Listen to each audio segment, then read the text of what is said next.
Last session, we completed the third part of our journey in consolidated discussions. We completed concepts that we find in Yoga Sutras of Patanjali. And we had a short discussion from a psychoanalytic standpoint. In fact, psychoanalysis and philosophy standpoint on concepts that we find in Yoga Sutras of Patanjali. Today we'll go to the next step in our consolidated discussions. We started with philosophy, then we took up metapsychology, then concepts,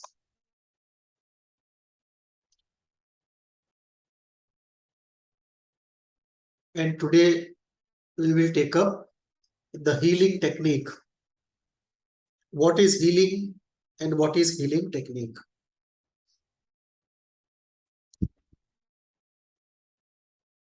From Patanjali's standpoint and from standpoint of ancient Indian or Hindu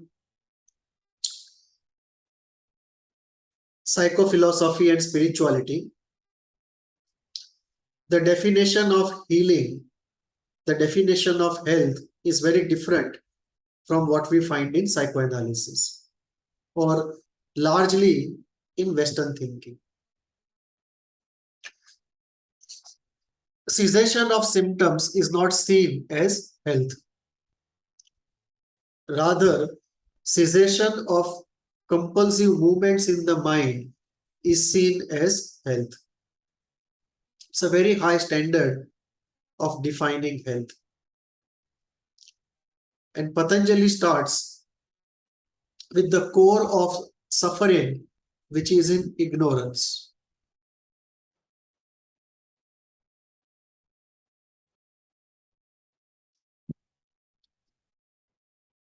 And the first ignorance Patanjali talks about is the I-ness. I-ness different from existence.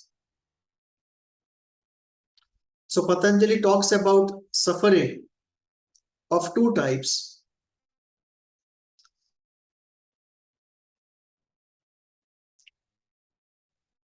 Intense suffering that we call as sickness. And one part of that sickness is psychological sickness. And the second suffering is a suffering of normalcy. What in psychoanalysis we don't call as suffering, even that is a suffering. What we call normal also involves a lot of suffering.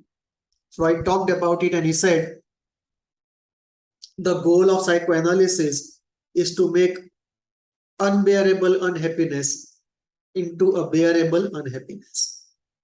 So there is no freedom from unhappiness, there is no freedom from suffering, but suffering within bounds, suffering that does not cause what we call impairment.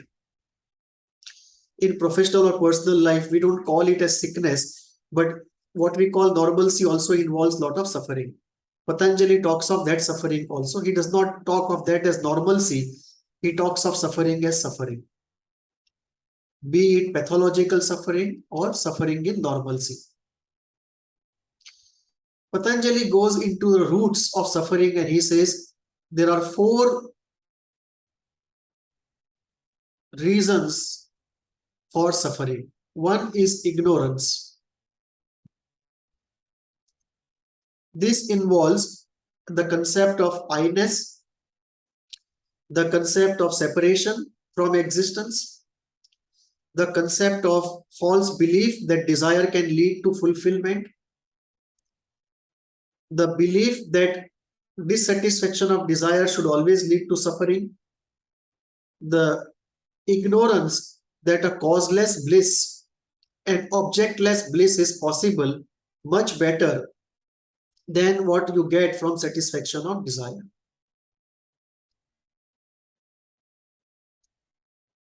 The second element he talks about is desire. The endless desire which an individual has, which is a small part of an endless universal desire. Then Patanjali talks about karma, which causes suffering. And then the historical, social, family situated, professionally situated traumas and stressors. So these are broad reasons for suffering, and each of them has to be addressed.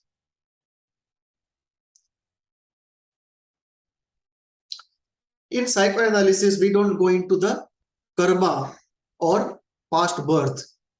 We also don't go into I-ness in the way Patanjali goes into. What we do agree with Patanjali is the idea of trauma, the idea of desire, the idea of historical situation, the idea of stressors. But unlike Patanjali, psychoanalysis does not believe a freedom of from desire should be the goal, or that even such a goal is achievable. And psychoanalysis completely stays out of this whole ideas of I-ness. Psychoanalysis does not believe there can be a state free of I-ness. So there are confluences and differences. Patanjali for healing uses the eightfold technique, his Ashtanga Yoga path, Yam, Niyam, and so on. Psychoanalysis does not use such a structured step-by-step process, a stage kind of process. It is a very free-flowing, amorphous psychoanalytic psychotherapy that happens. Patanjali uses observation and strengthening of the observer, the Purusha, as a core technique for healing.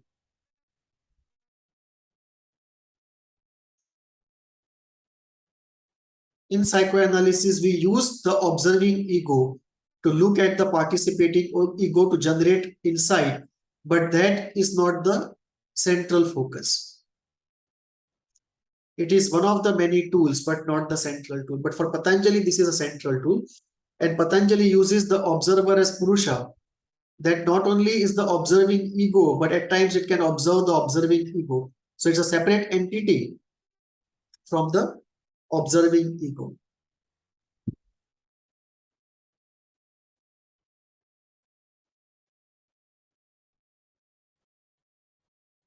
Patanjali uses the technique of oneness, the oneness experienced when the seer, the seen, and the process of seeing become one. Psychoanalysis does not use any of such technique for healing.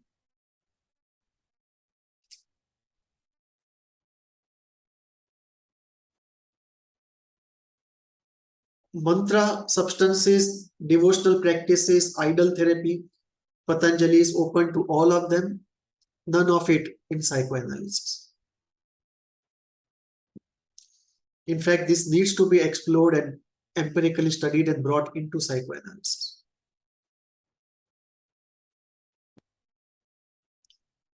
Identification with the true self. A very strong tool of healing for Patanjali, not so for psychoanalysis, because the type of identification with the true self Patanjali talks about, that's not a part of psychoanalysis. The true self he talks about is not there in psychoanalysis. In Jung, there is a concept near to this, but that is a esoteric concept of self which can never be directly experienced, which is very different from what Patanjali calls as the true self, which usually is the Purusha or the psychic being.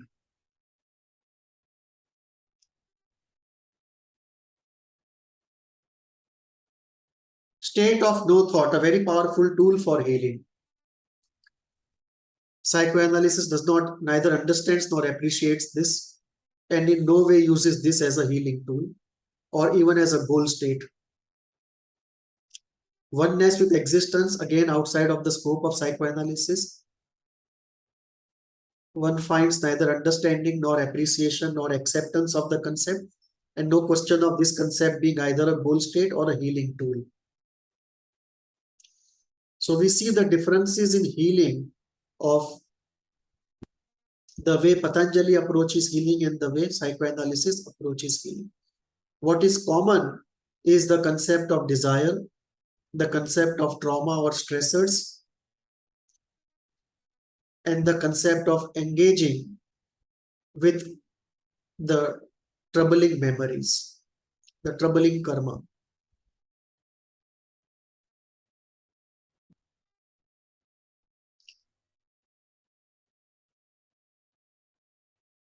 Limits of human potential, one more area where we can do a compare contrast synthesis.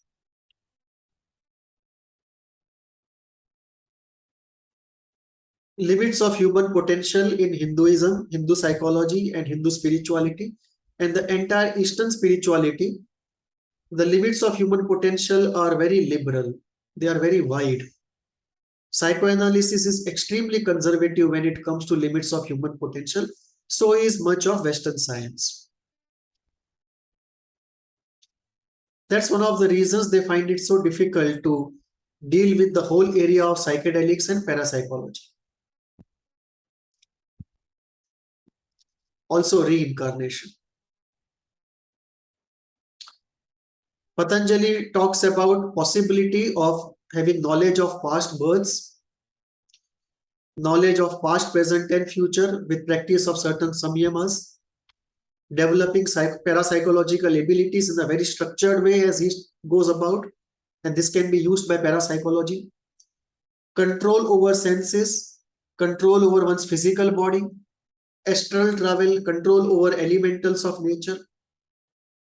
All of this for psychoanalysis is like either fantasy or psychosis, completely out of scope of psychoanalysis. Psychoanalysis neither accepts this is possible, nor appreciates, nor encourages any movement in that direction or use of any idea on any of those paths. Patanjali talks about cessation of desire to be a possibility, a blasphemy for psychoanalysis, cessation of senses out of window for psychoanalysis, states of quarter samadhi, half samadhi, and samadhi, no acceptance, understanding, appreciation in psychoanalysis. So the limits of human potential are very different in Hindu psychology, Hindu spirituality, Eastern spirituality on one hand, and psychoanalysis and Western science, current Western science on the other hand. Western science is very conservative, very pessimistic about the limits of human potential.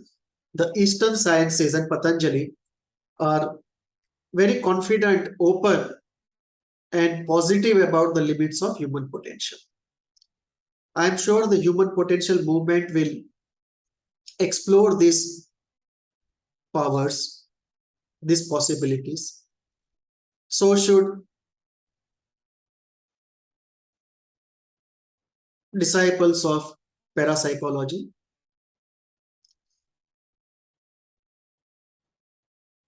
Holistic healing, when we do in psychotherapy, we can explore empirically these ideas, and once we are empirically on a solid ground, incorporate them in psychotherapy. Not only psychotherapy, but self-development at large.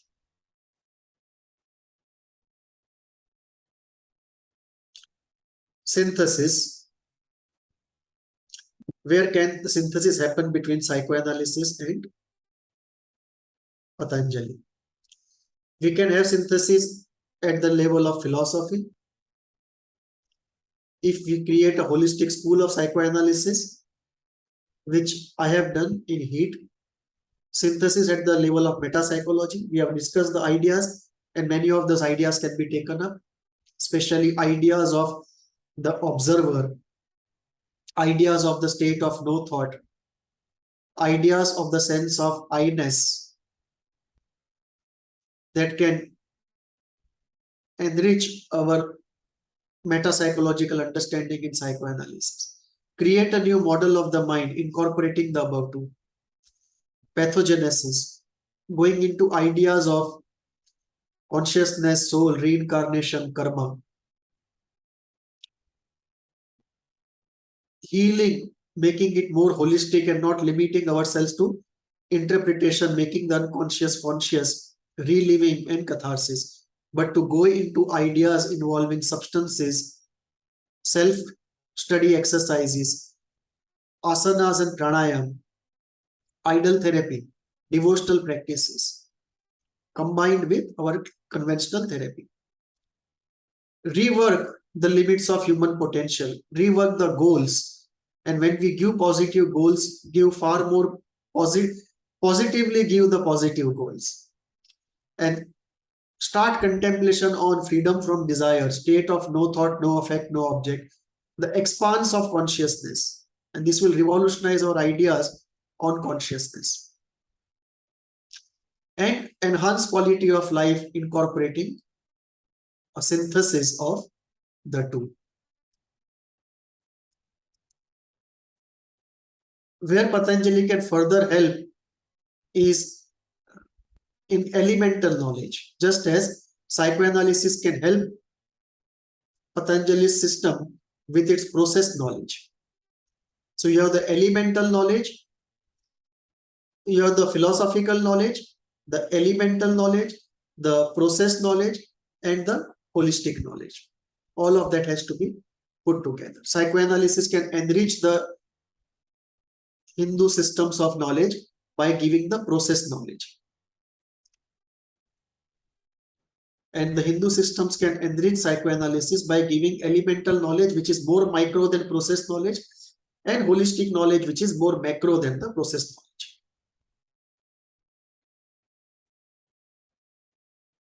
We do the synthesis, enhances quality of life for everyone. Future research, those who are interested,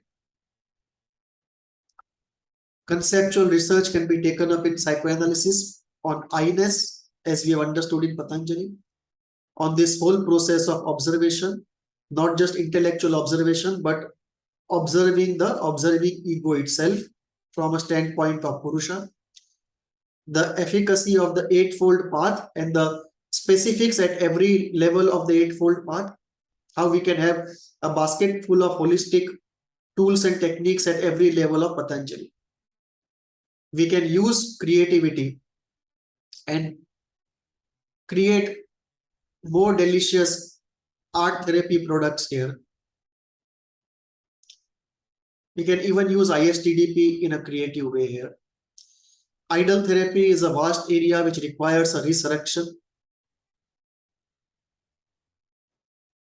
And we can use tools Patanjali suggests, all the tools in this broad, wide aggregating therapy. It's a very wide therapy in which everything comes together. The use of mantra, the use of visualization, the use of substances, the use of concentration, the use of oneness, the use of object relations in relating to the idol, the use of art therapy, the use of mythology, all comes together in this very rich and wide and very interesting idol therapy. And this is subjective, individual to individual. The whole area of powers needs an investigation. Mantra, visualization, substances, how do they work? Can we find a psychoanalytic explanation, process explanation for these things? How do powers get acquired by samyama? What is the psychoanalytic process knowledge of samyama? The experience of oneness, states of no thought, affect, and object. No thought, no affect, no object. The idea of senses coming to the rest, and the relationship between senses and the intent of the mind. Purpose of evolution in the psyche, and that can give us a program of life, and the different states of samadhi and how do we understand it from a psychoanalytic standpoint. All these are areas very inviting, very fascinating, enigmatic, enriching areas of future research. Thank you.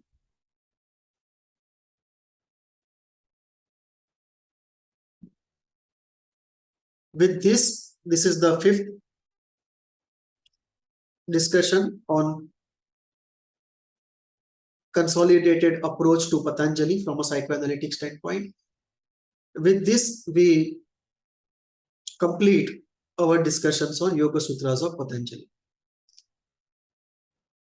Hope to take up Brahma Sutras